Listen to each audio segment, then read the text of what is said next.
Hello friends, welcome to Creative Medicine. In this lecture, we will learn about. Hello friends, let us now learn some important points about pterion. Pterion is a H-shaped sutural junction.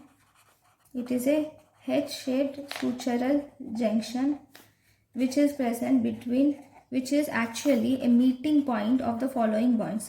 It is a meeting point of frontal, parietal, temporal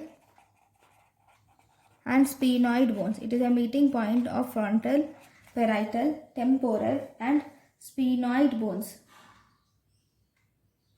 And this pterion will correspond to